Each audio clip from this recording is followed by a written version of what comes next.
Hello everyone, দেখো কখনো আমরা সি দিয়ে বলছি খ্যাট, খাপ, অর্থাৎ কি ক দিয়ে উচ্চারণটা হচ্ছে। আবার কখনো বলছি সেই সি দিয়েই সাইকেল, সাইক্লোন, সিলিন্ডার, এখানে আবার কিন্তু দেখো স দিয়ে উচ্চারণ করছি। তাহলে এটা কেন হচ্ছে, চলো আজকে আমরা এই ভিডিওতে সেটাই শিখে নিই। তোমরা জানো A to Z 26 লেটার্স আছে, কিন্তু তার সাউন্ড আছে 44। আজকে আমরা শুধুমাত্র একটু সি এর সাউন্ডটা শিখছি। দেখো সি এর দুই রকম সাউন্ড রয়েছে, লিখেছি। সফট সাউন্ড যার উচ্চারণ হবে স, হার্ড সাউন্ড যার উচ্চারণ হবে ক। খুবই ইজি, দেখো কিভাবে লিখেছি তোমাদেরকে আমি বুঝিয়ে দিচ্ছি।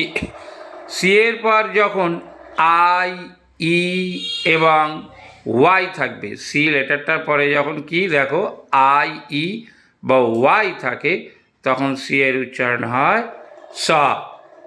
এক্সাম্পল দেখে নাও। যেমন দেখো, যদি প্রথমে আমি সি ওয়াই দিয়ে দেখো কয়েকটা ওয়ার্ডস লিখেছি। সি এর পরে দেখো ওয়াই আছে, সাইকেল, সাইক্লোন, সিলিন্ডার, দেখো সব সি এর পরে ওয়াই, তাই কি হচ্ছে দন্ত স উচ্চারণটা হচ্ছে। ফ্যান্সি, দেখো সেই সি এর পরে কিন্তু ওয়াই, ওই জন্য ফ্যান্সি। স্পাইসি, দেখো সব সি এর পরে ওয়াই। পলিসি, এজেন্সি, এইরকম। তাহলে সি এর পরে যখন কি থাকছে ওয়াই থাকছে, তখন আমরা কি করছি স সাউন্ড করছি। সি এর পরে যখন ই থাকবে তখনও কিন্তু আমরা স সাউন্ড করব। যেমন সেল, দেখো ই রয়েছে।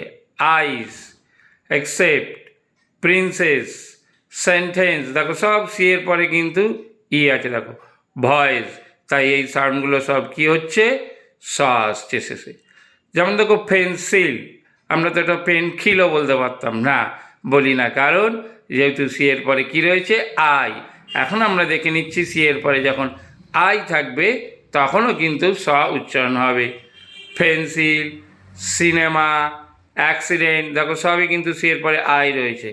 সিভিল, অ্যাসিড, তাই তো এইটা আমরা এই রুলসটা ফলো করছি বলেই বলছি অ্যাসিড, নাহলে বলতাম অ্যাকিড। ঠিক এইভাবে যা দেখো সি এর যে আর একটা সাউন্ড রয়েছে সেটা হচ্ছে হার্ড সাউন্ড ক। যখন সি এর পরে আই, ই এবং ওয়াই থাকবে না, তখন কি ধরনের উচ্চারণ হবে খ বা খ দিয়ে উচ্চারণ আমরা করব। যেমন দেখো খ্যাট, ওই উপরের তিনটে সি এর পরে কি আই, ই বা ওয়াই কোনোটাই দেখো নেই, তাই আমরা বলবো খ্যাট। ঠিক একই রকমভাবে দেখো ক্রো, ওই উপরের তিনটে আই, ই বা ওয়াই নেই। কম্পিউটার, একই রুল ফলো হচ্ছে। কাপ, কাউন্ট, তাই তো। ঠিক এরকমভাবে দেখো আরও দুটো আমি ওয়ার্ড লিখেছি, এই দুটো ওয়ার্ডের মধ্যে দেখো বেশ। সার্কাস, প্রথমটা দেখো সি এর পরে আই আছে তাই স, সার। আবার পরে দেখো সি এর পরে ইউ আছে, তাই আমরা কি বলছি খাস, সার্কাস, তখন কিন্তু কয়ার হয়ে যাচ্ছে। ঠিক একই রকমভাবে দেখো আইসক্রিম, প্রথম সি এর পরে ই, তাই দন্ত স হচ্ছে আইস। আবার ক্রিম, সি এই আর এর পরে কী রয়েছে সি এর পরে আর রয়েছে, এখানে কিন্তু ওই আই, ই, ওয়াই নেই, তাই এটা কী হয়ে যাচ্ছে খ, আইসক্রিম। তাহলে এইভাবে যখন সি এর কোনো ওয়ার্ড আসবে আমরা কিভাবে উচ্চারণ করব, তাহলে এই প্যাটার্নটাকে যদি আমরা ফলো রাখি, এই রুলসটাকে যদি আমরা অনুসরণ করি, তাহলে আমাদের আর প্রোনাউন্সিয়েশনে কোনোটা অসুবিধা হবে না। অন্যদেরকে শেখাতে ভিডিওটি শেয়ার করে দাও। That's it for today. Thank you.